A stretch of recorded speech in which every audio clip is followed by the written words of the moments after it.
The city died at 9:17 p.m. Not with a bang, not with a warning, just a collective blink, a synchronized exhale, as millions of lights went out. The darkness that fell wasn't the soft, velvet black of a peaceful night. It was an oppressive, weighted shroud that swallowed everything. And then the rain began. For most, it was chaos. For me, it was an opportunity. I was on the rooftop of the tallest abandoned building in the Docklands, GoPro in hand, feeling the cold pinpricks of rain on my face.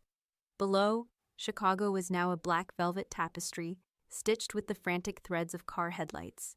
Sirens began their discordant symphony in the distance.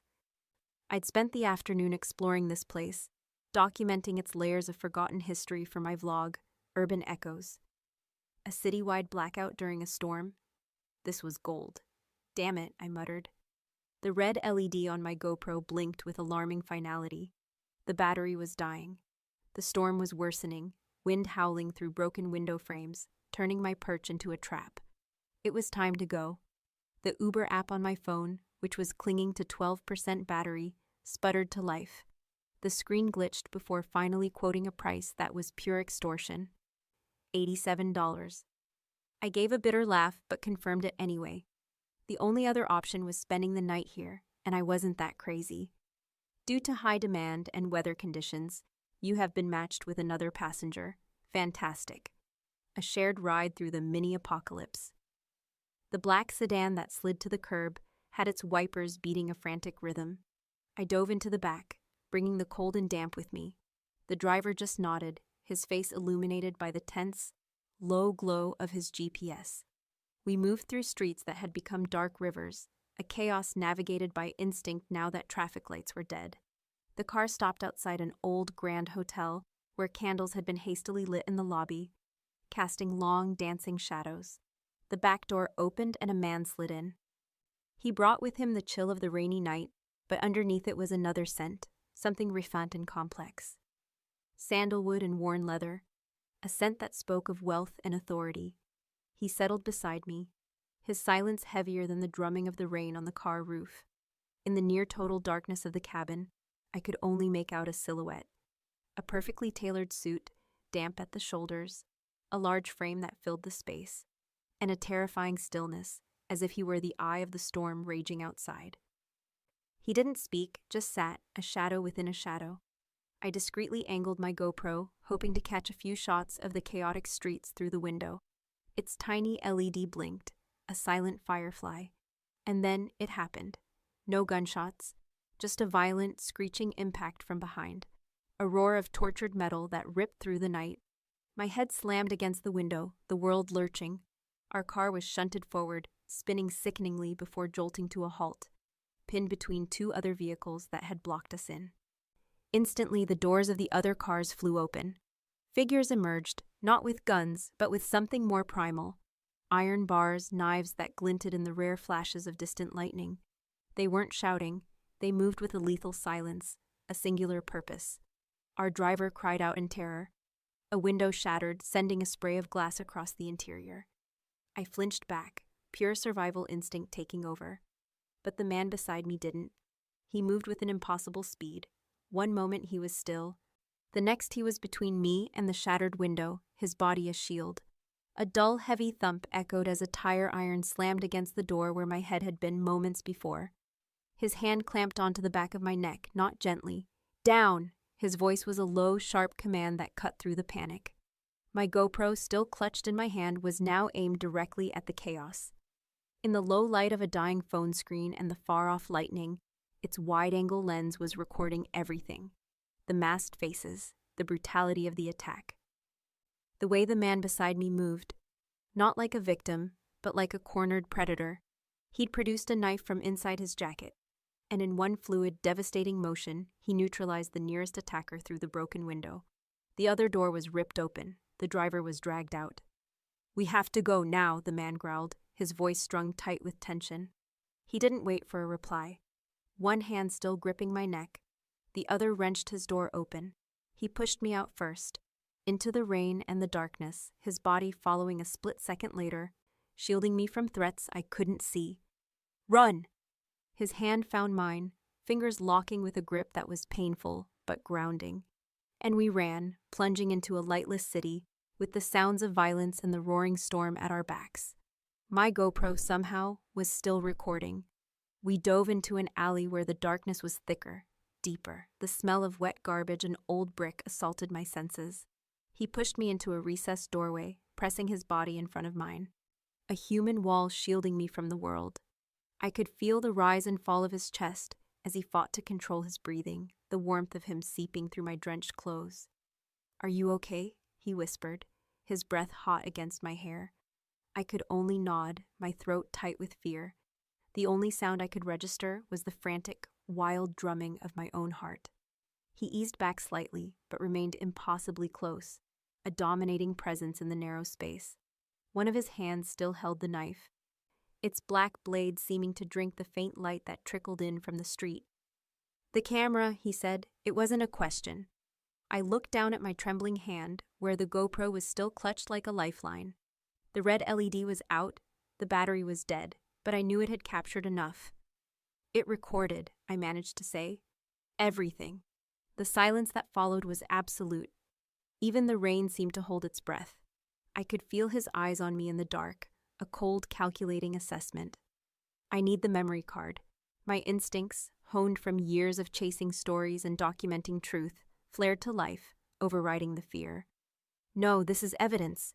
Those men, they tried to kill us." A low-key, humorless chuckle vibrated through his chest. "Evidence for who? The police in a city with no power? That wasn't a random mugging. That was a targeted assassination. You're not a witness, you're a loose end." "My footage can identify them," I argued, my voice gaining a little strength. "And what do you think they'll do to a vlogger who has their faces on a memory card?" He leaned in closer, and the scent of leather and danger was overwhelming. "They won't subpoena you. They will silence you. Permanently." He held out his hand. "Give it to me." "No." The word was out before I could stop it. It was defiant, stupid, and utterly honest. My footage was my story, my truth. I didn't sell it. I didn't give it away. He didn't move for a long moment. I expected anger, a threat. Instead, I felt a shift in the air, something akin to surprise. "You have no idea what you're holding, do you?" he said, his voice dangerously soft. "That isn't just a record of an assault. You've just filmed the opening move in a war. And you, with your little camera, are standing right on the front line." Before I could process that, a phone buzzed, not with a ringtone, but a low, urgent vibration. He pulled out a sleek, featureless satellite phone, the kind I'd only seen in movies. He answered, his attention never leaving me. "Silas." A pause. I heard the faint tinny sound of a voice on the other end. "Contained for now, there was a complication." He said the word complication while looking directly at me, and a chill that had nothing to do with the rain ran down my spine. "Yes, a civilian. They saw her, and her camera." He listened again, his jaw tightening. "Rivaldi's men, figures, they're getting sloppy." Another pause. "No, I can't just leave her. They'll be looking for both of us now. Send a clean car to the north side of the old distillery on Kinsey, 30 minutes, and bring a kit." He ended the call, the silence rushing back in. "Rivaldi?" I asked, testing the name. "My competition." The answer was clipped, dismissive. He pocketed the satellite phone. "We have 30 minutes to cross 2 miles of a blacked-out city, crawling with men who want me dead. And now, you too, so you're going to give me that card." "I told you no." "This isn't a negotiation." His voice was suddenly a whip crack of command, raw power that made me flinch. "Your principles are going to get you killed, and your secrets are going to get us killed," I shot back, emboldened by a surge of adrenaline. "Who are you?" He stared at me, and in a brief flash of lightning from the angry sky, I saw his face clearly for the first time. Sharp, aristocratic features, eyes the color of storm-tossed sea, and a small, faded scar that cut through his left eyebrow. It was a face that belonged on the cover of a magazine, but the expression in his eyes belonged to the battlefield. He reached out, not for the camera, but for the silver locket I always wore around my neck, a family heirloom. His fingers brushed against my skin, surprisingly warm. He didn't open it, just stared at the intricate design etched into its surface. A serpent coiled around a key. His expression changed. The anger, the urgency, it all vanished. replaced by a look of stunned, almost impossible recognition. "Where?" he said, his voice barely a whisper. "Did you get this?" "It was my great-grandmother's," I said, my voice wary. I instinctively pulled back, but his fingers tightened slightly on the chain, not enough to hurt, but enough to hold me in place. "Why?" He didn't answer. He just stared at the serpent and the key, his focus so intense it felt like he was looking through a century of history. The chaos of our situation, the assassins, the blackout, the escape, seemed to fade into the background, replaced by this new, unnerving mystery. "What is it?" I pressed. "It's just an old locket." "No," he said, finally releasing me. He took a step back, putting a sliver of distance between us. The air still crackled with tension, but it was a different kind now. "It's not. My family has a book, an old ledger from the Prohibition era. That symbol is on the cover." I stared at him, bewildered. "That's impossible. This has been in my family for generations. They were Irish immigrants, bakers, not whatever you are." "Life is full of impossibilities," he murmured, more to himself than to me. He shook his head as if to clear it, the hardened mask of command slamming back into place. "It doesn't matter right now, we need to move." He was right. Every second we spent in this alley was a gamble. He moved to the edge of the alley, peering out into the rain-swept darkness. He moved with a liquid grace that was both beautiful and terrifying, the knife held low and ready. "The distillery is on the other side of the river," he said, turning back to me. "The bridges will be jammed. We go on foot, through the lower Walker tunnels. Stay behind me, do exactly as I say, and don't make a sound. Understand?" I nodded, clutching my dead GoPro to my chest like a talisman. I had 1,000 questions, but I knew now was not the time. The locket felt heavy against my skin, no longer just a piece of jewelry, but a question mark, a link to a man I didn't know and a world I didn't understand. The journey through the powerless city was a descent into a primal urban nightmare. The lower Wacker tunnels, normally a chaotic artery of traffic, were now a cavern of echoing darkness. Stalled cars sat like steel carcasses, their owners having long since abandoned them. The only light came from the man's satellite phone, a thin, sterile beam that he used sparingly, sweeping it ahead of us to reveal flooded sections and debris.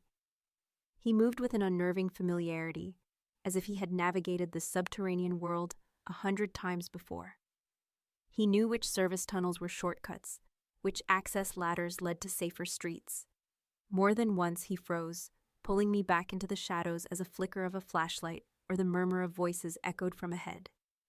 Rivaldi's men, hunting. During one of these enforced silences, pressed together behind a concrete pillar, the proximity was suffocating. I could feel the hard lines of his body, the steady rhythm of his breathing, so different from my own ragged gasps. "You said you manage legacies," I whispered, the words barely audible over the dripping water. "What does that mean?" His gaze flicked down to me in the darkness. "My family has been in this city since it was built on a swamp. We've acquired businesses, properties, information, debts, favors. Those things don't just disappear. They become legacies. I manage them. You manage the criminal underworld." It was a statement, not an accusation. "I manage our interests," he corrected softly, "some of which are outside the current legal framework." My father was a brute. He believed in fear. I believe in order. Rivaldi believes in chaos. That's the difference. We moved on. The deeper we went, the more I understood. This man wasn't just a gangster. He was a king in a hidden kingdom. And tonight, his kingdom was at war. And I, an urban explorer who documented the ghosts of the city, had just stumbled upon its living, breathing, and very dangerous heart. When we finally emerged from a maintenance grate onto a deserted side street near the river, the distillery loomed ahead, a skeletal silhouette against the stormy sky. A dark, unmarked van was waiting in the shadows, its engine idling. As we approached, a man stepped out from the driver's side. He was older, with silver hair and an impeccably tailored coat that somehow seemed untouched by the rain. He exuded an aura of calm, lethal competence. This was Silas. "The area is clear," Silas said, his voice a low baritone. His eyes scanned our drenched and disheveled forms before landing on the man beside me. "They're still searching the tunnel network, but we have a window. "Get in, Nico." My head snapped up at the name, Nico. It was a simple name, but spoken with such deference, it sounded like a title. Nico's hand was on my back, a firm, guiding pressure. "She's with me," he stated, leaving no room for argument as he ushered me toward the van's open side door. "A guest with a camera that has the entire Rivaldi hit squad on film," Silas noted, his tone dry. "We need to handle that." "We will," Nico said. He looked at me as I hesitated at the door of the van, his eyes intense. "Trust me," he said. It wasn't a plea. It was a command wrapped in a promise. I looked from his gaze to Silas's calm, waiting face, and then down at the GoPro in my hand. I had a choice. I climbed into the van. The van was a mobile fortress, silent and smooth. The interior was Spartan but luxurious, smelling of clean leather. Silas drove with an economy of motion, navigating the dark streets with a confidence that suggested he had alternate maps in his head. Nico sat opposite me, the tension slowly draining from his shoulders, replaced by a weary authority. He was focused on a tablet that Silas had handed him, displaying satellite maps of the city, overlaid with moving red dots. Rivaldi's men, I presumed. A blue dot pulsed steadily from a location miles away, his safe house. "The kit," Nico said without looking up. Silas passed a heavy-duty medical kit back to him. Nico opened it, revealing not just bandages and antiseptic, but sutures, scalpels, and tools I didn't recognize. He stripped off his ruined suit jacket and rolled up the sleeve of his white shirt. A deep, vicious gash ran along his forearm, bleeding sluggishly. He must have sustained it during the attack, but his control was so absolute I hadn't even noticed. He began cleaning the wound with a detached, clinical precision that made my stomach churn. "You need a doctor for that," I said, my voice thin. "Silas is a doctor, among other things," Nico replied, his eyes still on his work. "But this is faster. We don't have time for hospitals." I watched, mesmerized and horrified. As he expertly stitched his own skin together, his hand perfectly steady. This was his world. Violence was not an aberration. It was a line item on a budget, a problem to be managed with the same dispassion as a supply chain issue. When he was done, he wrapped the arm tightly and pulled his sleeve down. He finally looked at me, his gaze analytical. "They saw your face. They saw your camera. By now, Rivaldi will have a team trying to identify the vlogger who was in my car. Your online presence makes you an easy target." "So what happens now?" I asked, the reality of my situation crashing down on me. "Do you just keep me in a bunker until this is over?" "Something like that," he said. "You'll stay with me. You'll be protected, but you will not be a prisoner. I gave my word." "Your word doesn't mean much when I don't know the rules of the game." "Then I'll teach you," he said simply. "Rule 1, the memory card." He didn't hold out his hand this time. He just waited. The van was silent except for the hum of the engine and the relentless drumming of the rain. I thought about the footage, the brutal, clear images of the attack. It was the most dangerous, most important thing I had ever recorded. It was my only piece of leverage in a world where I had none. But looking at him, at the fresh stitches on his arm, and the bone-deep weariness in his eyes, I realized leverage was the wrong way to think. This wasn't a negotiation. It was about survival. With trembling fingers, I opened the casing of my GoPro and ejected the tiny micro SD card. I held it in my palm. It felt impossibly small to hold so much chaos. I didn't hand it to him. Instead, I held his gaze. "What's on the ledger?" The one with my family's locket design on the cover. Silas glanced at Nico in the rearview mirror, a silent warning. Nico ignored him. "It's a map," he said, his voice low. "A map of the city's old smuggling tunnels from the Prohibition days. It supposedly leads to a vault where our founding families, Italian and Irish, hid their combined assets when the federal government started cracking down. Gold, bonds, ledgers of every bribe and deal made for a decade. It's considered a myth, a bedtime story for aspiring mobsters. And you think it's real. The book is real. The symbol on your locket is the key to decoding the map's starting point. Our families were meant to open it together, but there was a betrayal. The Irish syndicate, led by your great-grandfather, was wiped out. The key was lost until tonight. My blood ran cold. My family, Bakers, wiped out. It didn't make sense. Rivaldi's family were foot soldiers back then, Nico continued. They believe the legend. They believe I know where the vault is. The attack tonight wasn't just to kill me, it was to get the ledger, which they thought I was carrying. Everything clicked into place. The sheer brutality of the attack, the hunt, the GoPro footage was now even more critical. It didn't just show Rivaldi's men, it could show what they were looking for, what they might have taken from the car in the chaos. The card, Nico said again, his voice softer this time. It's the only way to see what really happened. It's the only way I can protect you. I looked down at the tiny piece of plastic in my hand. My story, my evidence, my only link to the truth. I finally placed it in his outstretched palm. His fingers closed around it, warm and secure. Rule 2, I said, finding my voice. You don't just teach me the rules. You tell me everything, about my family, about that map. No more secrets.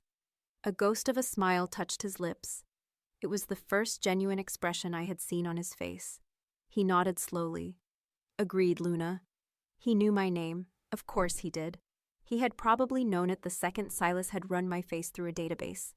The use of it now felt intimate, a seal on our dangerous new pact. I wasn't just a complication anymore.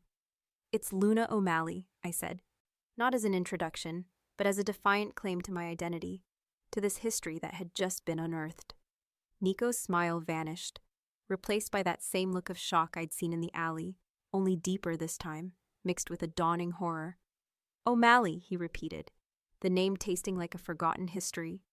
Then the stories are true. It was a Bellini who betrayed you. The words hung in the air, heavier than the silence that followed. It was a Bellini who betrayed you. The statement wasn't an apology. It was a confession of a historical crime. An inherited sin that now lay between us, raw and exposed. My mind reeled, trying to connect the dots. My great-grandfather, a syndicate leader. His family, wiped out. The man sitting across from me, the descendant of his betrayer. The locket around my neck was no longer a simple heirloom. It was a relic of a forgotten war, and its key didn't just unlock a map, but a legacy of blood and deceit. What did your family do? I asked, my voice dangerously quiet. All the fear I had felt, in the alley, in the tunnels, had curdled into a cold, sharp anger. I wasn't a victim of random circumstance anymore. I was the heir to a feud I never knew existed. Nico's gaze didn't waver. It was unsettling how he could face this revelation with the same unflinching intensity he faced an assassination attempt. The story, as it's told in my family, is one of tragedy, he began, his voice a low, measured cadence. Two families, the Bellinis and the O'Malleys, ran the North Side during Prohibition. They were partners, not rivals. When the feds were closing in, they made a pact to hide their collective wealth, the vault from the myth. Your great-grandfather, Finn O'Malley, was in charge of logistics. My great-uncle, Marco Bellini, handled security. He paused, the van turning into a discreet, high-walled garage, the heavy doors sealing us in with the ghosts of the past. The night they were supposed to make the final transfer, there was a raid, a bloody, brutal ambush. The O'Malley syndicate was annihilated. Finn and his entire inner circle were killed. The key, your locket, was lost. But the Bellinis, they were never there. Marco claimed he was delayed, a stroke of luck that saved our family. Luck, I repeated, the word tasting like poison. Or a tip-off. That's the other story, Nico admitted, his expression unreadable. The one whispered in the underworld. That Marco Bellini sold out his partner to take the entire prize for himself. He seized the O'Malley territories, absorbed their operations, and laid the foundation for everything the Bellini family is today. He got the map, but without the key, it was useless, a legacy built on a ghost story and a betrayal. The van came to a stop. We were inside a cavernous space, a former industrial warehouse that had been converted into a high-tech fortress. The walls were exposed brick and reinforced steel. The lighting was sparse and functional, and the only furniture was minimalist and modern. It wasn't a home. It was a command center. Silas got out and opened my door. I remained frozen in my seat, staring at Nico. So you saved my life, only to tell me your family is the reason mine was destroyed? I didn't know who you were until you told me your name, he said, his voice raw. I can't change what my ancestors did. All I can do is deal with the war we are in now. He got out of the van, expecting me to follow. For a moment, I considered staying put, a futile act of defiance. But where would I go? Back into the blacked-out city, hunted by Rivaldi's men? I was trapped, bound to him not just by circumstance, but now by history. I followed him into the main living area, a vast open space with a wall of monitors on one side, currently dark. A state-of-the-art kitchen gleamed under spotlights on the other. He gestured to a hallway. There are guest rooms down there. You can have your pick. They lock from the inside. The offer of a lock was a concession, a small acknowledgement that he understood I needed a cage within his larger cage. What about the card? I asked, my voice sharp. What did you find? He handed the micro SD card to Silas, who had already moved to a terminal and was bringing the screens to life. Find out what they were looking for, Silas, and get me every frame of their faces. Silas inserted the card. It'll take some time to clean up the low-light footage and cross-reference the faces with our databases. Nico turned his attention back to me. I will tell you everything I know about our families. I will answer every question you have, but first, you need to eat and you need to rest. You're no good to me in shock. I'm not good to you at all, I snapped. I'm not one of your assets. No, you're not, he said, his voice softening just a fraction. You're the ghost that just walked into my house, Luna O'Malley, and I have a feeling you're going to be far more dangerous than any of Rivaldi's men. He walked away toward the kitchen, leaving me standing in the middle of the vast room. I felt the weight of my exhaustion, the deep ache in my bones from the crash, the throbbing of my head. I chose a room at the far end of the hall and locked the door behind me. It was as Spartan as the rest of the loft, but the bed was large and the sheets were crisp and cool. I collapsed onto it, but sleep wouldn't come. My mind was a whirlwind of images. The attack, the dark tunnels, the serpent and the key, and Nico's face as he confessed his family's sin. Hours later, a soft knock came at the door. I ignored it. Luna. It was Nico's voice, low and calm. Silas found something. I think you'll want to see this.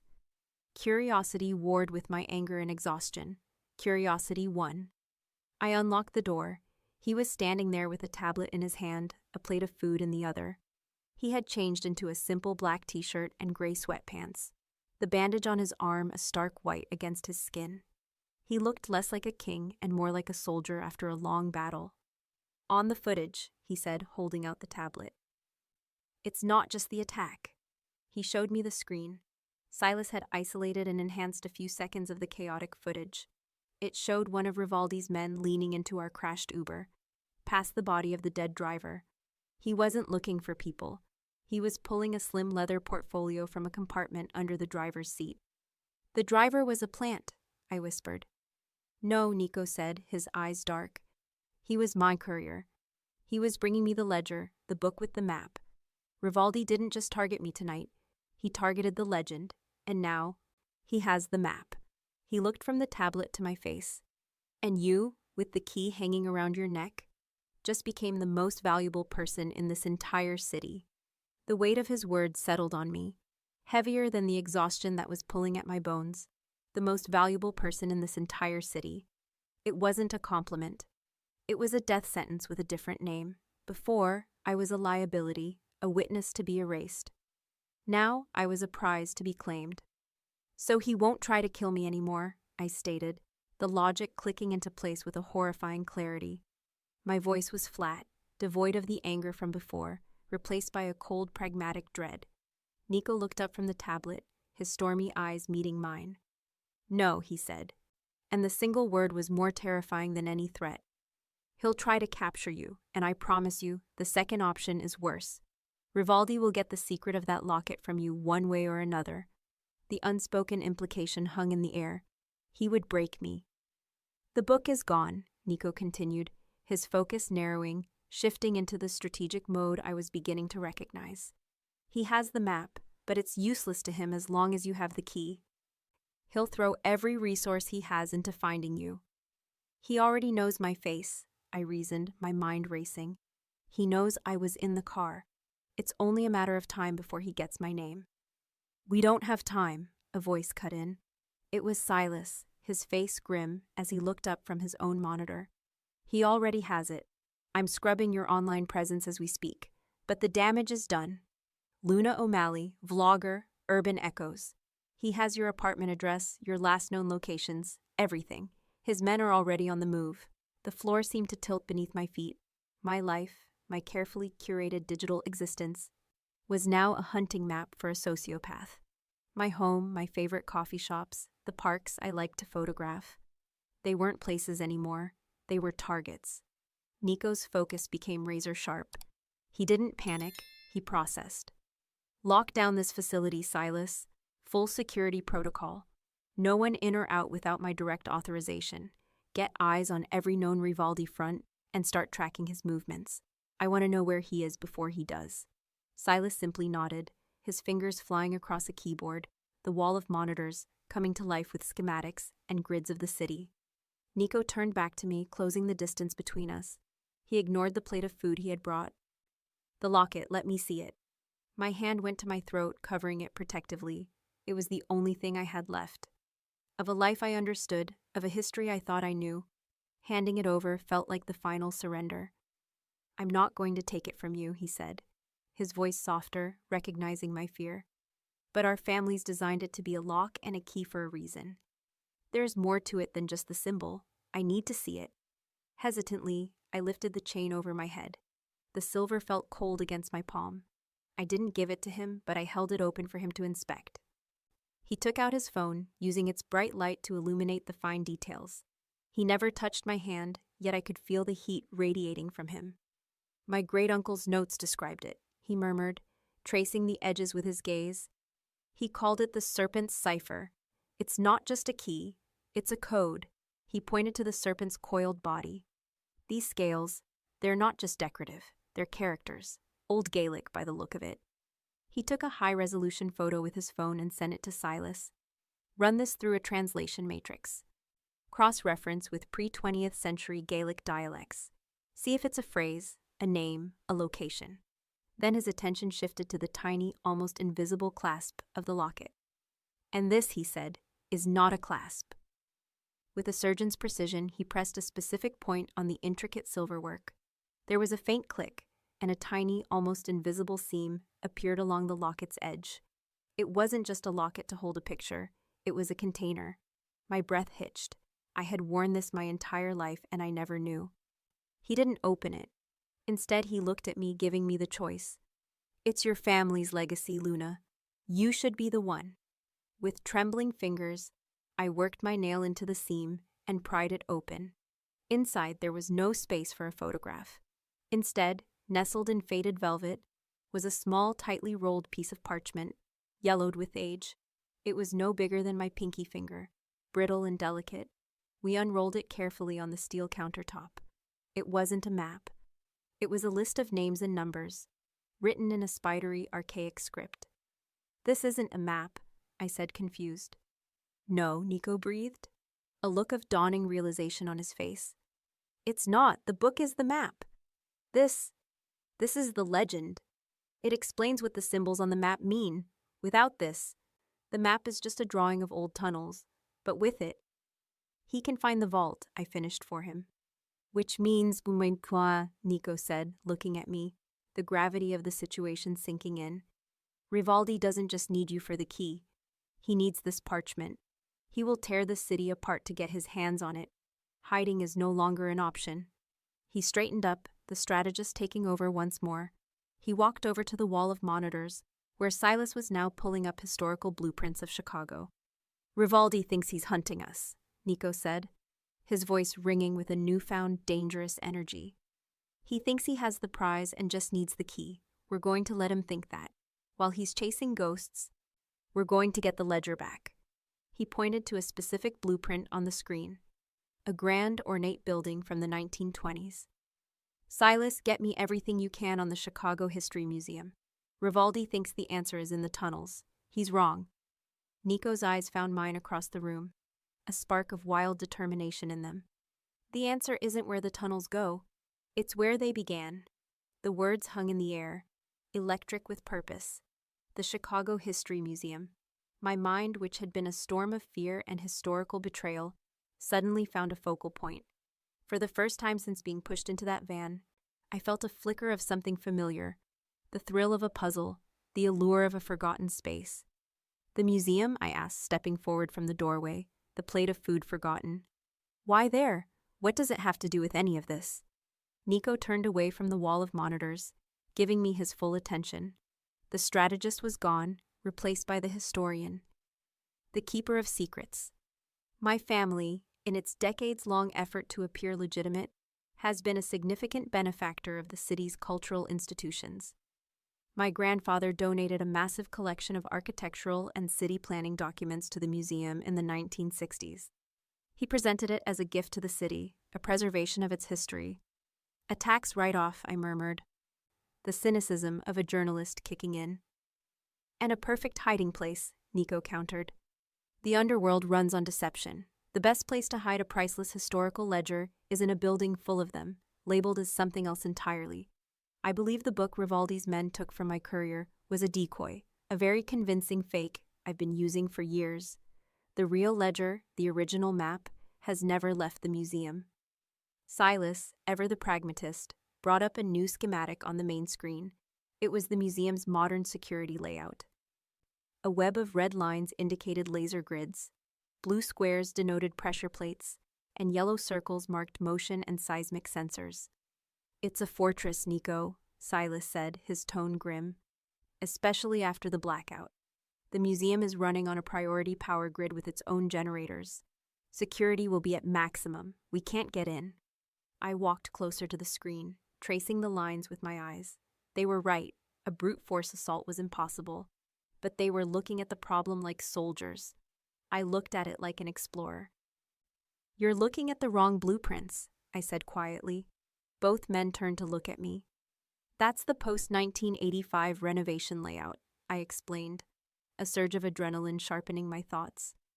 "I did a piece for my vlog last year on the museum's ghost wing. The original 1920s structure was built on top of a network of coal delivery tunnels and service passages.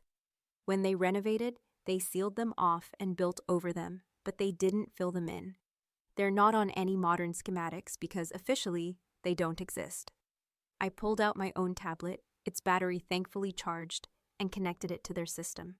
Within seconds, my personal archives filled a screen, detailed photos of crumbling brickwork from a sub-basement, hand-drawn maps I'd made of the forgotten passages, historical documents I'd photographed detailing the original construction. "There's an access point from the old sewer junction 3 blocks north," I said, pointing to a spot on a map.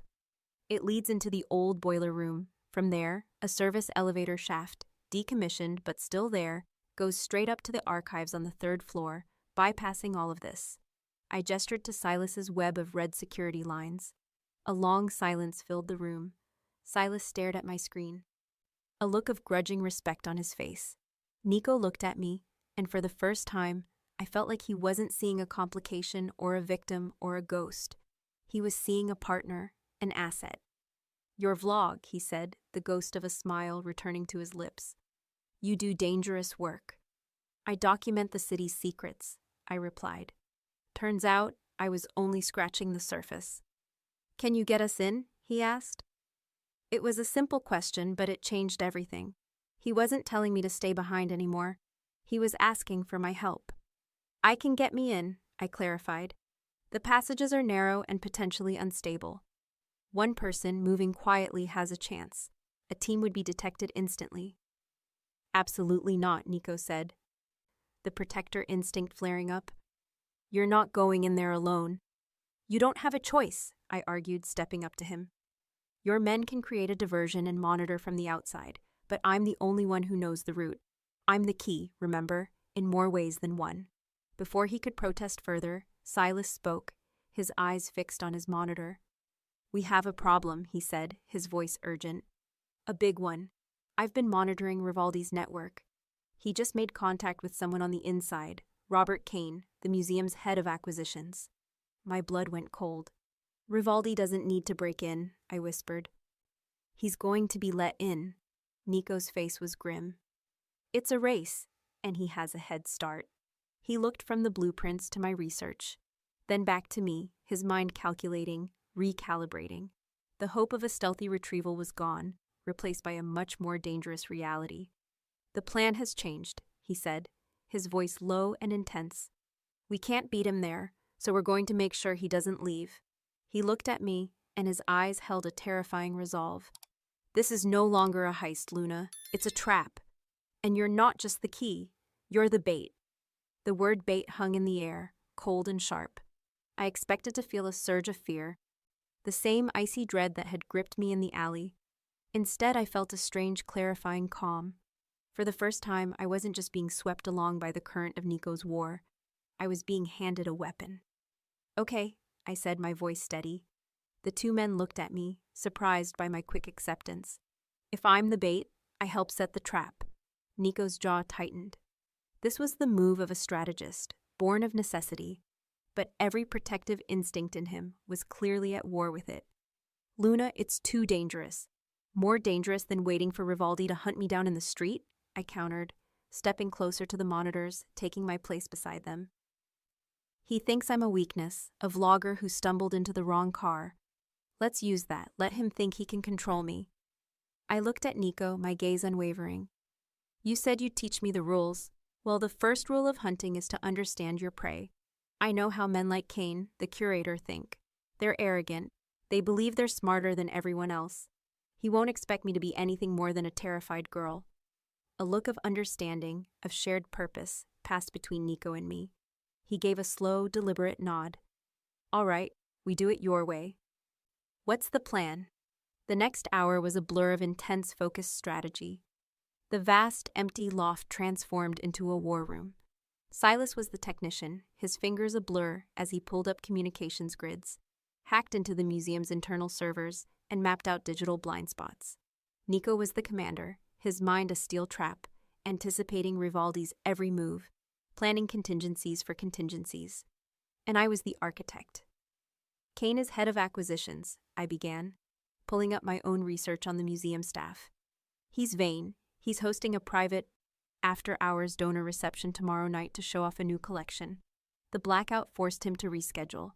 That's our window. The museum will be full of security, but also full of civilians. It's the perfect cover." "Rivaldi won't move in a crowd," Silas countered. "He won't have to," I said. "I'll leak a message to Kane, pretending to be terrified. I'll tell him I have something Rivaldi wants, the key to a map he found. I'll offer to trade it for safe passage out of the city.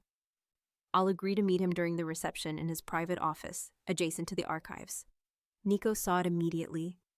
"Kane will alert Rivaldi. Rivaldi will see it as the perfect setup. He'll have his men blend in with security, isolate you and Kane, and take the locket." "Exactly," I said, "but he won't be expecting your team to be waiting inside the walls." I turned to the blueprints I had provided. The service elevator shaft opens up into a maintenance crawlspace directly above the archives and Kane's office. You can be in position and have eyes and ears on the entire room. The plan was audacious. It was dangerous. It was perfect. The rest of the night was spent preparing. Silas fitted me with a tiny, nearly invisible earpiece and a panic button disguised as a charm on my bracelet. Nico walked me through self-defense maneuvers, his touch clinical and professional, yet charged with an unspoken tension. He showed me how to use the panic button. "The second you press this, my team moves in, no matter what," he said, his voice low and serious. "Your safety is the primary objective. The ledger is secondary. Do you understand?" "I understand," I said, my heart hammering.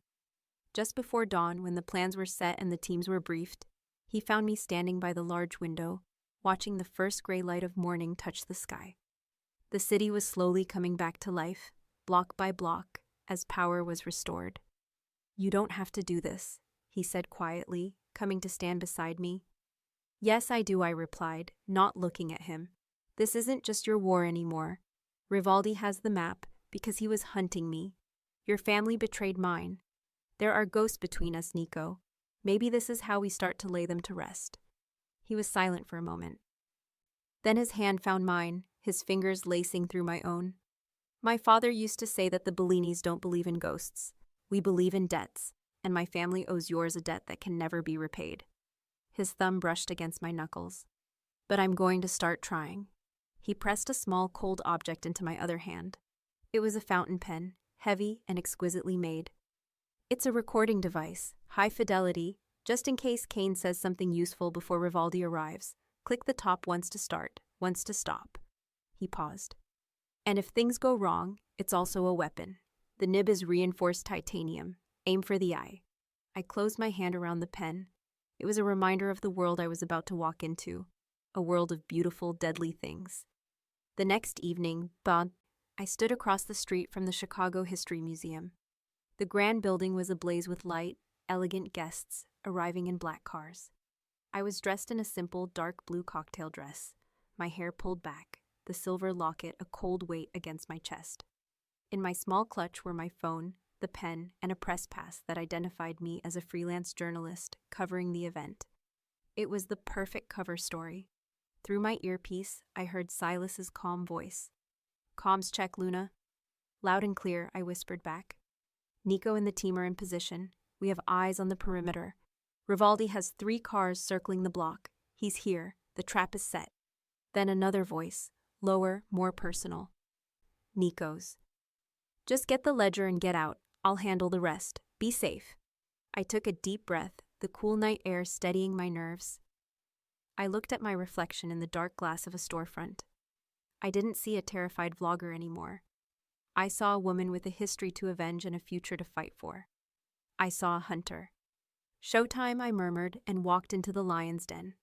Of course, the story continues. Part 9. The Grand Hall of the museum was a world away from the rain-slicked, lightless city I had navigated the night before. Here, power and order reigned. Crystal chandeliers cast a warm, golden light over guests in tuxedos and evening gowns. The air hummed with polite conversation and the clinking of champagne glasses. It was a perfect illusion of civilization, and I was walking into its heart to start a war. "I have you on camera 3, Silas's voice murmured in my ear. A calm, disembodied presence. "You look the part, mingle, move towards the east wing. Kane's office is on the 2nd floor, past the Gilded Age exhibit." I took a glass of champagne from a passing waiter, my hands steady despite the frantic pulse in my wrist. I nodded at familiar faces, city officials I'd photographed, art critics I knew by reputation. I was playing the role of Luna O'Malley, freelance journalist, not Luna O'Malley, bait. 2 of Rivaldi's men are posing as waiters. Nico's voice joined the channel, a low, intense rumble that vibrated through me. "One is by the bar, the other is near the main staircase. They're watching you. Don't engage." I forced myself to relax, to take a sip of champagne I didn't taste. I drifted through the crowd, my eyes scanning, documenting, just as I would on any assignment. But tonight, I wasn't looking for the perfect shot. I was looking for threats. After 10 minutes that felt like an eternity, I saw him. Robert Kane was holding court near a marble statue, his face flushed with wine and self-importance. He was exactly as I had researched. Slick, charismatic, with the predatory eyes of a man who enjoyed his power. I caught his eye and gave a small, nervous nod, the signal we had agreed upon. His smile widened. Excusing himself from his group, he moved towards me with the smooth confidence of a shark gliding through water. "Ms. O'Malley, I presume," he said, his voice a silky baritone. "I'm Robert Kane. I believe you have something for me." "I have something I was told you could help me with," I corrected, my voice pitched to sound slightly breathless, slightly afraid. "A family matter. I was told we could speak in private." "Of course," he said, placing a proprietary hand on the small of my back. The touch made my skin crawl. "My office is this way. It's much quieter." As he led me towards the grand staircase, I felt the eyes of Rivaldi's men follow us. "He's taking you off the main floor," Nico's voice said in my ear.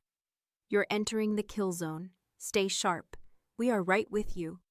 The thought of him being just feet away, hidden in the walls, was the only thing that kept my legs from shaking. We walked through the Gilded Age exhibit, mannequins in elaborate gowns, antique furniture behind velvet ropes.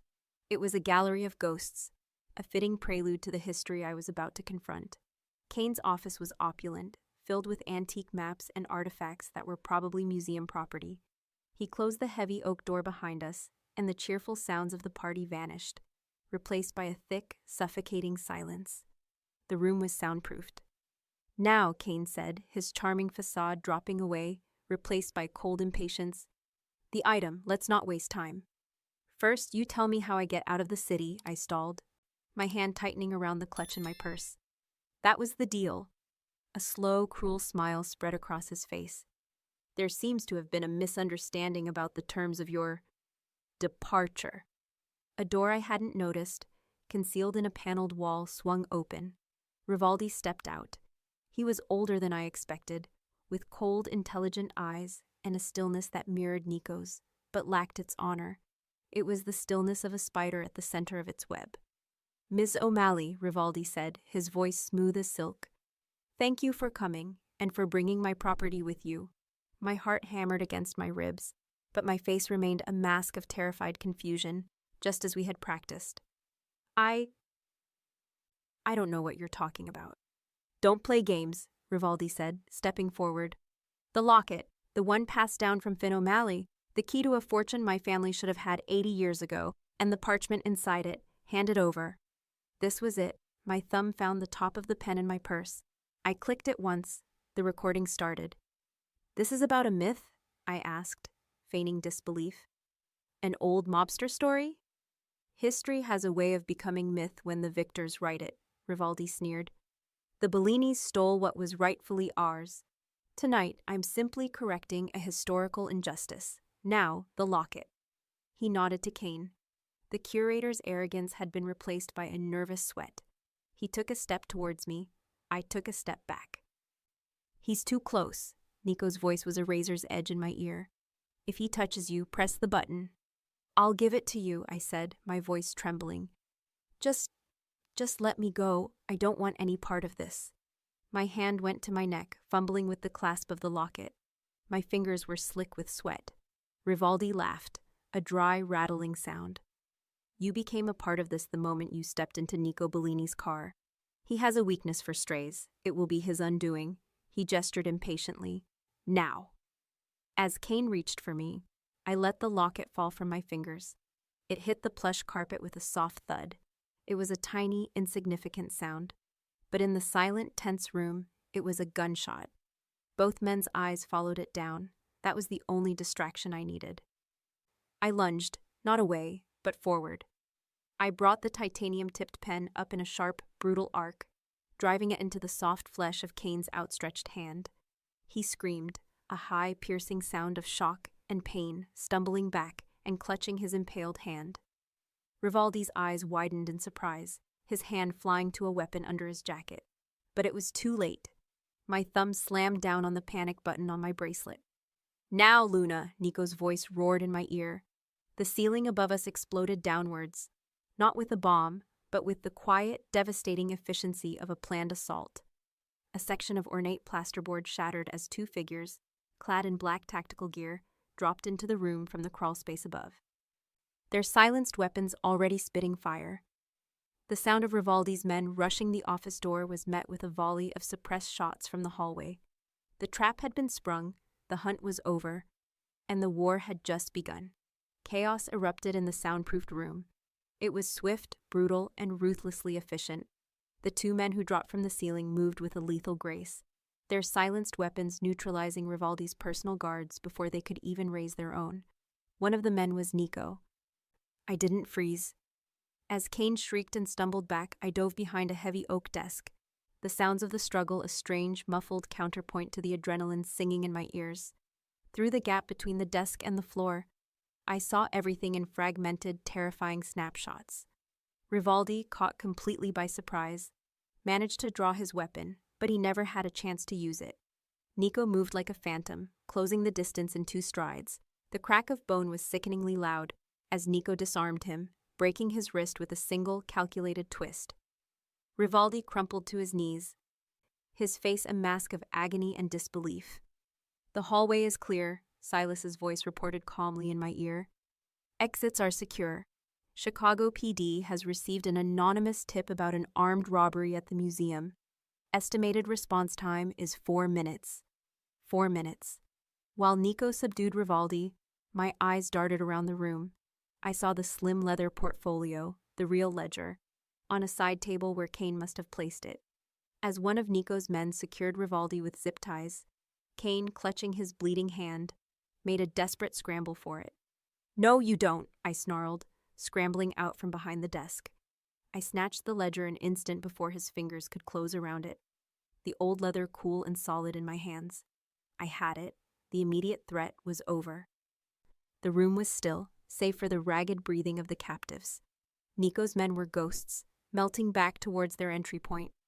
Nico walked over to me, his eyes bypassing the carnage to focus solely on my face. There was no victory in his expression, only a burning intensity.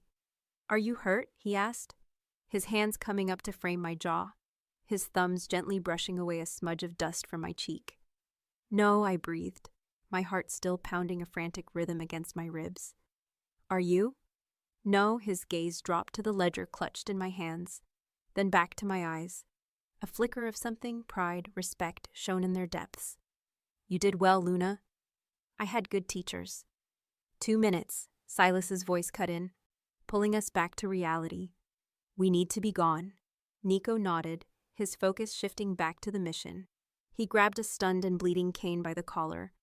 "You will tell the police you were robbed by a professional crew. You will not mention Rivaldi. You will not mention her," he growled, his voice a low threat. "If her name ever passes your lips, I will find you. Am I clear?" Kane, pale with terror, could only nod. Nico shoved him back into his chair and then turned to Rivaldi. "Get him up." His men hauled Rivaldi to his feet. "What now, Bellini?" Rivaldi spat, venom in his voice despite the pain. "You kill me here?" "No," Nico said, his voice cold as ice. "Killing you would be a gift. You and I have a long history to discuss." We moved with a speed and silence that felt surreal. Back through the concealed panel, into the archives, and towards the decommissioned service elevator shaft. Nico's team had already attached ascenders. As we prepared to descend into the darkness, leaving the sirens wailing in the distance, Nico paused and looked at me. "You have the ledger," he said. "You have the locket. The secrets of both our families are in your hands now. You can walk away. Silas can arrange a new life for you, anywhere in the world. Rivaldi will never find you. This is your last chance." He was offering me an exit. An escape from his world, from the violence, from the blood debt that tied our families together. I looked at the ancient leather book in my hands, then at the man in front of me, his face bruised, his suit torn, but his eyes unwavering. I thought of the terror in the alley, the ghosts in the tunnels, and the strange sense of purpose I had felt in the last 24 hours. My old life was gone, shattered the moment that Uber was rammed. There was no going back to just documenting secrets from the outside. "You once told me my family was wiped out," I said, my voice clear and steady in the dusty silence of the shaft. "It seems to me the O'Malley family is just getting started." I secured the ledger in a bag, clipped onto the harness, and stepped into the abyss. As we descended back into the city's forgotten veins, leaving the chaos and the sirens behind, I felt the weight of the ancient book against my back. I had walked into the lion's den as bait, but I was walking out as something else entirely. I was a player in the game now, and I was ready to learn the rules. The descent back into the subterranean darkness was different this time. Before it had been a flight for survival. Now it was a tactical retreat, a calculated disappearance from a world that was about to erupt in chaos. We moved in silence, Rivaldi a ghost between two of Nico's men, his arrogance replaced by a sullen, simmering hatred. When we emerged back into the sterile, fortified space of the safe house, the atmosphere was electric. Silas was at the command center, coordinating what I now understood was the cleanup. He was erasing our digital footprint from the museum's network, looping security footage, and planting a false trail that would lead the police to a dead-end professional robbery case. It was a symphony of deception, and he was its conductor. Rivaldi was taken to a soundproofed room in the lower level. Nico turned to me, his face a hard mask of control. "He needs to be interrogated. I need to know the full extent of his network, and who else knows about the ledger. You should stay here." "No," I said, the word leaving no room for argument. "My family's history is in that room with him. My name is part of this. I'm not waiting outside anymore." Nico studied my face, searching for any sign of hesitation. He found none. "It won't be pleasant, Luna." I stopped expecting pleasant the moment your car was rammed, I replied, clutching the leather ledger to my chest.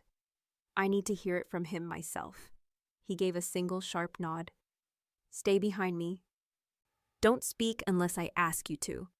The interrogation room was cold, bare, and brutally lit. Rivaldi was strapped to a steel chair. The sight of him, so powerful just an hour before, now helpless, should have felt like a victory. It only felt grim. Nico didn't use physical violence. He didn't need to. He used information. He dismantled Rivaldi's entire life's work in 10 minutes, listing off bank accounts that were being drained, lieutenants who were already flipping, and shipments that were being seized. He showed Rivaldi a live feed of his own panicked son being escorted to a secure location by Silas's men. It was a masterclass in psychological warfare. You've lost, Marco, Nico said, his voice deceptively calm. Everything is gone. The only thing you have left to bargain with is information. Who else knows about the vault? Rivaldi, his face pale with sweat, finally broke. He let out a harsh, broken laugh. You think this was about me? You think I was the mastermind? He looked past Nico, his eyes finding mine with a chilling glee. I was just a pawn. He's been in the city for months, pulling strings, waiting for the key to surface. He who? Nico's voice was like stone. They call him the Archivist, Rivaldi spat. He's not from any of the families. He's a third party, a legend. They say he collects debts, not money. Historical debts. He knew the O'Malley story. He knew about the key. He approached me, offered me a way out of my debts if I could get him the Bellini ledger. He wants what's in the vault. Rivaldi's eyes were wild. You haven't won anything tonight, Bellini. You've just announced to a far greater power that the game is on, and you've shown him exactly who is holding the key. A cold dread washed over me. This wasn't the end of a war. It was the beginning of a much larger, more terrifying one. After Rivaldi was taken away, a heavy silence fell between Nico and me. The victory at the museum felt hollow, a temporary reprieve before a greater storm. We need to figure out this map, Nico said, finally breaking the silence. Now, the Archivist is an unknown. We have no leverage until we know what he's truly after. We spread the ancient, brittle pages of the ledger across a massive steel table. On one side, the map of tunnels, a web of faded ink and cryptic symbols. On the other, the tiny rolled parchment from my locket. My family's legacy is a treasure map, I said with a touch of bitter irony. It's more than that, Nico said. His head bent over the documents. He pointed to the Gaelic script on the parchment. Silas's translation is poetic. Where the river bends to mourn the dead, the serpent sleeps beneath the city's head. A riddle, I whispered. My great-uncle's notes always said the O'Malleys were fond of them, Nico murmured. He looked at the map, then at me. You know this city's secrets. It's dead. Where does the river bend to mourn? My mind raced through historical archives, through forgotten cemeteries and old monuments. There's only one place, I said, a thrill of discovery cutting through my fear. St. Bridget's Cemetery. It's on a bluff overlooking the sharpest bend in the Chicago River. It was the primary Irish cemetery in the 19th and early 20th centuries. The city's head could mean the oldest part, the highest point. Nico traced a line on the map. There's a tunnel entrance marked right at the base of that bluff. It's been sealed for a century. He looked from the map to the parchment, then back again.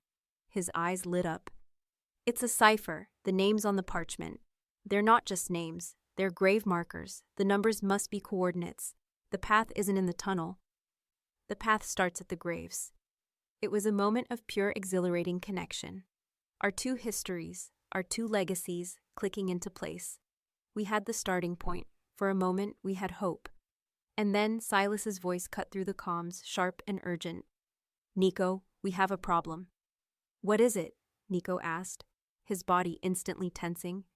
Your security team just checked in from Luna's old apartment building. The unit is clear. No hostiles. Silas paused. But it's not empty. The place has been professionally sanitized, wiped clean of any forensic evidence, except for one thing. They left a message. A message? I asked, my blood running cold. On the wall above where your bed used to be, Silas said, his voice grim. They painted a single symbol for you to find: a serpent coiled around a key. The image Silas sent appeared on the main monitor. My old bedroom wall, stark and empty except for the symbol painted in the center, in a deep glossy black. The serpent and the key, my symbol, my history, twisted into a threat. A cold, violating fury washed over me, eclipsing the exhaustion and the fear.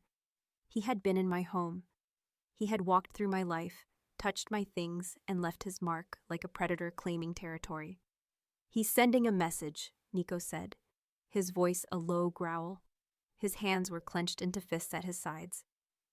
"He's not just telling us he knows. He's showing us he can reach you anywhere. He's enjoying this." "He thinks I'm still a vlogger who stumbled into the wrong car," I said, my voice tight. "He thinks I'm a pawn he can use to scare you." "And what are you?" Nico asked, turning to face me, his eyes searching mine. "I'm the person whose family was destroyed by this," I answered, my resolve hardening into something sharp and unbreakable. "And I'm the only one who can finish it. We're going to that cemetery, tonight." "No," Nico said immediately. "It's what he'll expect. He's trying to flesh us out. The cemetery will be a trap." "Everywhere is a trap now, Nico," I shot back, my voice rising. "This loft, the streets, my old life, it's all part of the board now. The only difference is, the cemetery is a place I know. Those are my ancestors. Your men won't know what they're looking for.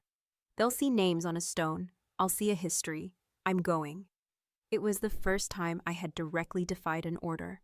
I saw the conflict in his eyes, the commander who demanded obedience versus the man who was starting to see me as an equal. "Fine," he finally relented, the word clipped. "But you don't leave my side. Not for a second. You do exactly as I say when I say it. There will be no heroics. We go in, we find the next clue, and we get out. Silas, get the team ready. Tactical gear, silent approach. I want a perimeter established a half-mile out." "And me?" I asked, challenging him. Nico looked at my cocktail dress, a relic from a life that felt a lifetime ago. "You're not going in that." He led me to a room I hadn't seen before, a personal armory and supply closet that was as meticulously organized as the rest of his world. He pulled out a pair of dark, reinforced cargo pants, a thermal shirt, and a lightweight waterproof jacket. These should fit. As I changed, the transformation felt more than just physical. The dress was for the bait. This was for the hunter. When I emerged, Nico was waiting with a tactical belt. He handed me an earpiece, smaller and more discreet than the one I'd worn at the museum. He also passed me a small heavy-duty flashlight and a compact blade that strapped securely to my forearm. "For emergencies only," he said, his eyes serious. "Your job is to find the clue. My job is to handle everything else." "Our job," I corrected him softly, "is to survive." His hand cupped my cheek, his thumb brushing my skin. The gesture was brief, but it was filled with a world of unspoken things. "Just stay with me, Luna." "Always," I whispered. The journey to St. Bridget's was a silent, tense affair. We traveled in a different van, one that was indistinguishable from a standard commercial vehicle. Nico, myself, and 4 of his best men, all clad in dark gear, all moving with the quiet competence of true professionals. The cemetery was on the outskirts of the city, perched on a hill overlooking the dark, swirling waters of the river. The storm had passed, leaving behind a cold, damp fog that clung to the ground, weaving between the ancient, leaning headstones. The only light came from a sliver of moon, occasionally obscured by scudding clouds. "Perimeter is set," Silas's voice crackled in our earpieces. "No sign of activity, but my thermal scans are getting ghost readings from the temperature shifts in the fog. Assume you are not alone." We moved through the wrought iron gates, the old metal groaning in protest. The noise of the city fell away instantly, replaced by the profound, listening silence of the dead. Fog swirled around our ankles, muffling our footsteps. Rows upon rows of Celtic crosses and weathered angels stretched into the gloom, their stone faces streaked with rain like tears. The parchment said, "Where the river bends to mourn the dead," Nico murmured in my ear, his voice a low vibration. "This is the place." "And the names?" I asked, pulling out the high-resolution photo of the parchment on my phone. "There are 3, O'Malley, Corrigan, and Finnegan, with numbers next to them. Section, row, and plot number, Nico guessed. We start with O'Malley. It should be in the oldest section. We moved deeper into the cemetery, the fog thickening around us. It was like walking through a dream, the past and present merging.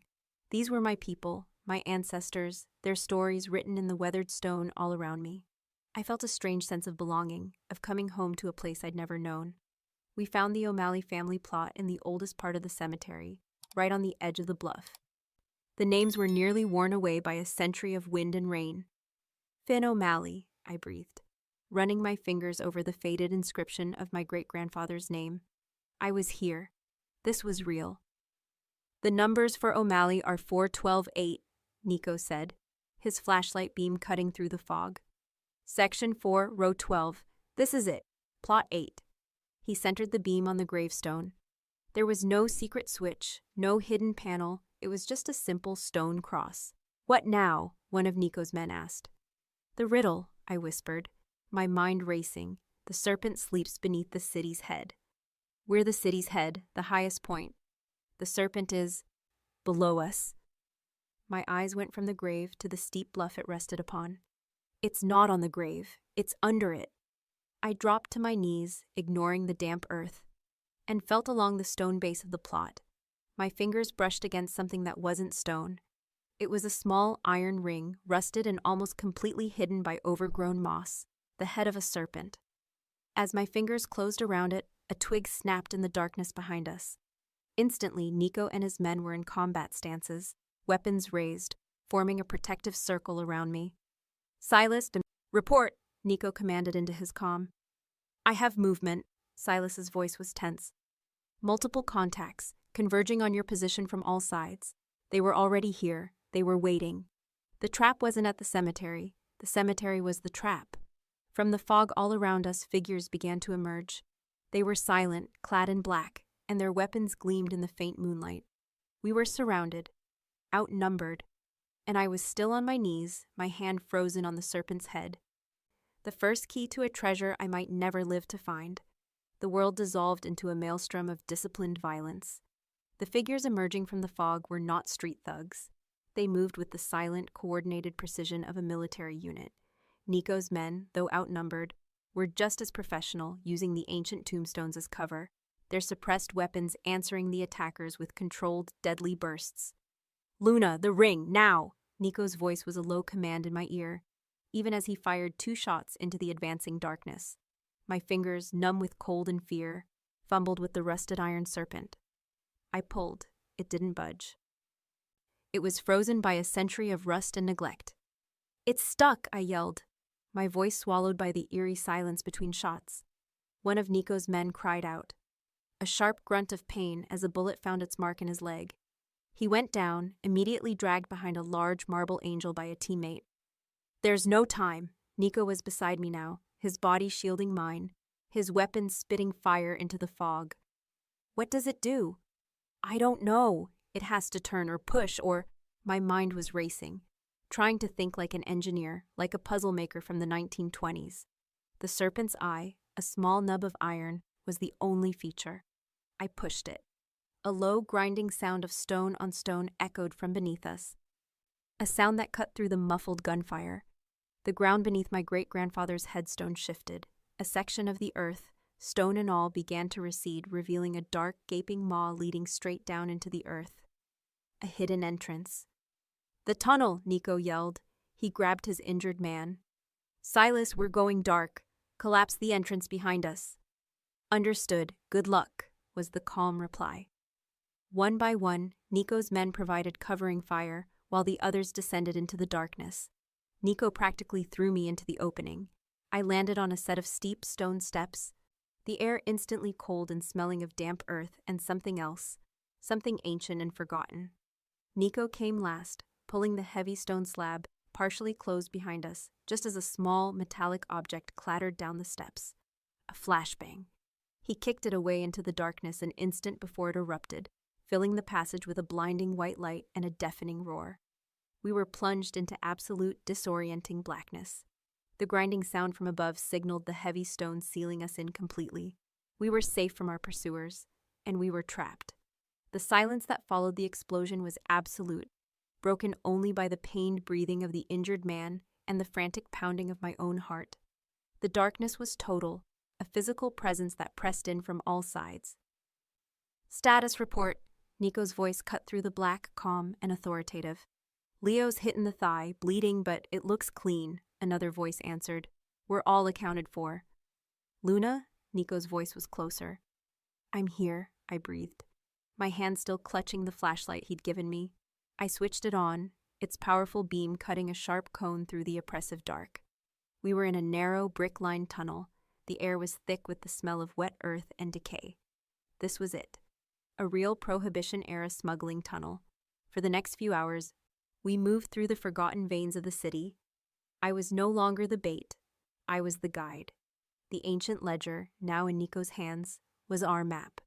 But its century-old drawings were cryptic. My knowledge of urban architecture was the key.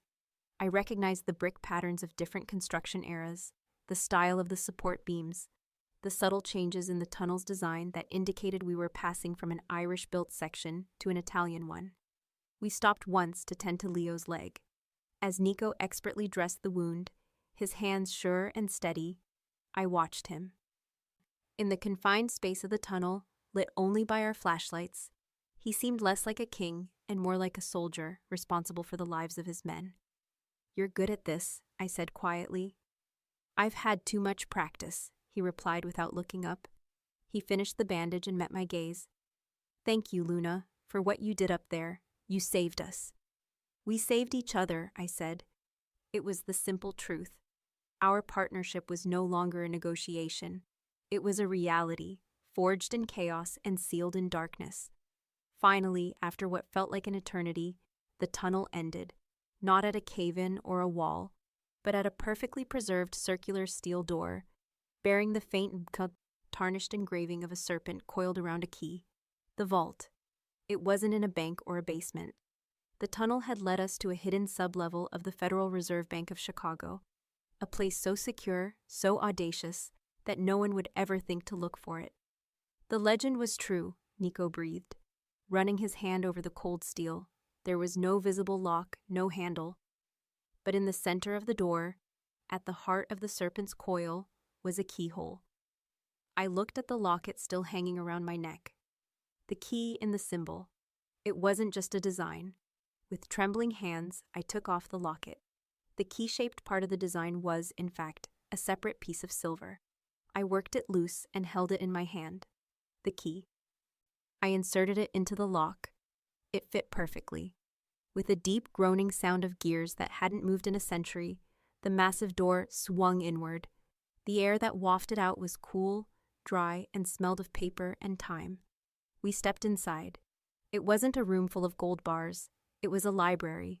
Rows upon rows of shelves lined the circular room, filled with identical, leather-bound ledgers. At the center of the room, on a stone pedestal, was a single ornate book and a bottle of what looked like 100-year-old Irish whiskey, with 2 glasses. I walked to the pedestal and opened the book. It was a letter written in a familiar, spidery script from the parchment. It was from my great-grandfather, Finn O'Malley. "To my dearest Maeve," it began. "If you are reading this, then the worst has happened. Marco Bellini has betrayed us. He tipped the feds to our location tonight, but he doesn't know about this place. This is our true legacy. Not gold, but truth. Every secret, every deal, every sin this city was built on is in these books. It is a power too great for any one man. Use it to keep our family safe. Use it to build a better world. It was all here, the proof of the Bellini betrayal. The secrets of every powerful family and politician in Chicago. For the last century, it was the city's soul, written in black ink. It was the ultimate weapon." As Nico picked up one of the ledgers, his face a mixture of awe and horror, we heard a soft, metallic click from behind us. The great vault door, which we had left open, swung shut, sealing us inside. A calm, cultured voice spoke from a hidden speaker. "Thank you for opening the door for me, Mr. Bellini, Ms. O'Malley. I'm afraid I can't let you leave with my collection." The archivist had been waiting for us at the end. A chilling, absolute silence descended upon the vault. We were trapped. The air, which had felt cool and ancient, now felt thin and suffocating. "Who's there?" Nico called out, his voice dangerously calm. He had already drawn his weapon, his body positioned between me and the sealed door. "An admirer of your work," the voice replied, smooth and academic. "And a collector of history. You have something of mine, Mr. Bellini, the full set. I've been searching for it for a very long time." "You're the archivist," I said, my voice shaking slightly. "A rather dramatic title, isn't it? I prefer to think of myself as a historian, a purveyor of truth." A section of the stone wall behind the pedestal slid open, revealing a man who was the antithesis of a mob boss. He was in his late 60s, with kind eyes, a tweed jacket, and the gentle demeanor of a university professor. But I recognized him. His face was older, lined with age, but unmistakable. He was in one of the old Bellini family photos in the safe house. "Antonio," Nico breathed, his voice filled with disbelief. "Antonio Moretti." "You remember me," the old man said, a pleased smile on his face. "I was your father's consigliere, before he and I had a philosophical disagreement. He saw these books as a weapon to be buried. I saw them as a history that needed to be written." "You were exiled," Nico stated. "I was given time to pursue my passion," Antonio corrected, "to find the missing pieces of my collection, the O'Malley pieces." He looked at me, his eyes filled with a scholarly curiosity. "I must thank you, Ms. O'Malley. You have solved a puzzle that has vexed me for 30 years. "What do you want, Antonio?" Nico asked, his weapon still trained on the old man. "What I have always wanted. Justice," the archivist said, his voice hardening. "This city was built on the blood of families like mine, families crushed by the O'Malleys and the Bellinis. These books hold the proof. I am going to use them to burn it all to the ground, to erase the tainted legacies of every corrupt family, starting with your own." He looked at me. "And you will help me. This is the justice your great-grandfather was denied. Avenge the O'Malleys, Luna. Help me expose the Bellinis' original sin. The world will know what they did to your family." This was the final test, the ultimate choice. Avenge my bloodline by destroying his? The path of vengeance was laid out before me, offered by a man who spoke of justice. I looked at Antonio, the self-proclaimed historian, and I saw only the same obsession with power that had driven men like Rivaldi.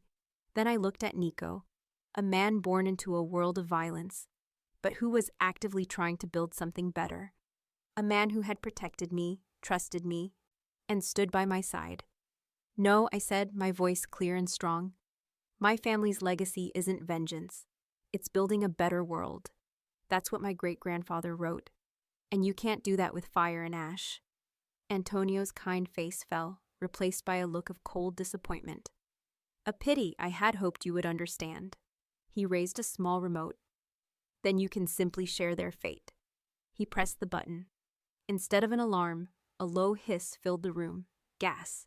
"Nitrogen," Nico yelled, grabbing me and pulling me towards the back of the vault. "Tasteless, odorless, it displaces oxygen. We have 2 minutes before we pass out." The final confrontation wasn't a firefight. It was a race against time in a sealed tomb. While Antonio watched from his hidden doorway, expecting us to suffocate, Nico and I worked together. He pointed to the thick ventilation grate near the ceiling. "There, it's our only way out." Using a shelf as a ladder, Nico boosted me up. The grate was heavy, held by rusted bolts. My fingers, raw and bleeding, struggled to find purchase. Below, Nico was starting to stumble, the lack of oxygen affecting him. "Luna, go," he gasped. "Not without you," I screamed back, giving the grate one last desperate wrench. It came loose. I scrambled into the narrow, dark shaft. I reached down for Nico, my hand outstretched. He took it, and with all my strength, I pulled him up into the shaft just as he was about to lose consciousness. We collapsed in the narrow space, gasping in the clean, fresh air from the shaft. Below us, the vault continued to fill with inert gas. The archivist, believing us to be dead or dying, had sealed the vault and walked away. We had survived, and we had all the secrets in the world. The week that followed was a blur of quiet, clandestine activity. We returned to the safe house through the tunnels. The heavy ledgers, now our burden and our salvation. We had the city's history, its darkest secrets, locked away in Nico's fortress. The power we held was absolute and terrifying. Leo, the injured man, was recovering. Rivaldi was gone, sent into an exile from which he would never return. The archivist, Antonio Moretti, had vanished, believing his life's work complete. For the first time in a long time, there was peace. A fragile, temporary peace. One evening, Nico and I stood in the vault room of the safe house, where the ledgers were now stored. The weight of our decision lay before us. We could destroy them, I said quietly. Burn the books, erase the past, and let everyone start fresh. Or we could release them, Nico countered, his voice grim. Expose a century of corruption. The city would tear itself apart. My family's empire, everything I've tried to reform, would turn to ash. He looked at me, his eyes searching mine. What do we do, Luna? This is your legacy, as much as it is mine. I thought of my great-grandfather's letter. Use it to build a better world, not to destroy the old one. We don't do either, I said, a new idea taking shape. We become the archivists, the real ones. We don't release the secrets. We use them. We become the city's conscience, its hidden arbiters. We use this information to enforce your code, to remove the truly corrupt, to protect the people who have no one else, and to ensure that no family ever has to be wiped out again. Nico stared at me, a slow smile spreading across his face. It was a radical idea, a dangerous one. It meant a life in the shadows, a constant balancing act between darkness and light. A partnership, he said, the word filled with new meaning. A partnership, I agreed. 2 months later, I stood in a newly opened community center in the same neighborhood where our Uber had been attacked. The O'Malley Foundation, funded by a massive anonymous donation, was dedicated to providing legal services, job training, and a safe haven for the community. It was a public act of restitution, a way of honoring my family's name by building something new from the ruins of the past. Nico was standing at the back of the crowd, watching me, a quiet pride in his eyes. His world was still dangerous. The threats were still real, but he was changing it, piece by piece, from the inside out. And I was by his side. Later that night, on the rooftop of his safe house, we watched the Chicago skyline, no longer blacked out, but blazing with light. My GoPro was on a tripod next to us, not to document chaos, but to capture the quiet peace of the moment. The archivist is still out there, I said. I know, Nico replied, his arm wrapping around me, and there will always be another Rivaldi. This world doesn't have happy endings, just truces between wars. I'm not looking for a happy ending, I said, leaning my head against his shoulder. I held up the ancient locket, its silver gleaming in the city lights. I'm looking for a legacy. He brought my hand to his lips and kissed my knuckles. Then let's build one together. I clicked the remote shutter. The camera captured the shot. 2 people, forged in a storm, standing together against the vast, complicated, and beautiful city they now secretly protected. Our story had started with a betrayal, but it would not end with one. It would be a story of debts being paid, of secrets being kept, and of a love that was strong enough to rewrite history.